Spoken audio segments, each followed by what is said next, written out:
Hello friends, hi, welcome to Meena sweet home. Good morning எல்லாருக்கும். இன்னைக்கு நம்ம நெல்லிக்காய் அடிக்கடி எடுத்துக்க மாட்டோம். அது டைம் இல்லை, ஒன்று புளிக்குது, ஒன்று துவக்குது, ஒன்று. அதனால ஒரு சின்ன டிப்ஸ் சொல்கிறேன். இந்த மாதிரி டெய்லி சாப்பிடுங்க. மெலிசா இந்த மாதிரி கட் பண்ணிக்கோங்க, சரியா?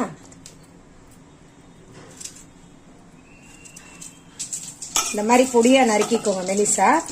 கொஞ்சமாக சால்ட் நமக்கு தேவையான அளவு போட்டுக்கோங்க. இது என்ன, 4 நெல்லிக்காய், ஒரு அரை ஸ்பூன் போட்டால் போதும். இருந்துச்சு. அதே மாதிரி கொஞ்சம் மிளகாத்தூள் போட்டுக்கோங்க, காரத்துக்கு ஏற்ற மாதிரி. இன்னும் அப்புறமா நாம் கொஞ்சமாக கடுகு தாளித்து வச்சுருக்கோம், அதையும் இதில் ஊற்றிக்கலாம். ஊற்றி நல்லா கரட்டி விட்டுக்கோங்க. நம்ம நெல்லிக்காய் எப்பயும் சாப்பிட்ற டைம் இல்லை, துவருதுன்னு யோசிக்கிறோம்ல, இந்த மாதிரி செஞ்சு சாப்பிட்டா சூப்பராக இருக்கும். முடிஞ்சு போகும்போது இப்போ டப்பாவில் கட்டிட்டு போயிட வேண்டியதான். டேஸ்ட்டாக இருக்கும். பார்த்தீங்களா, எல்லாருக்கும் எச்சி ஊறுதா வாயில். சரி, ஓகே ஃப்ரெண்ட்ஸ், நான் வேலைக்கு கிளம்பணும். ஓகே, பாய். அடுத்த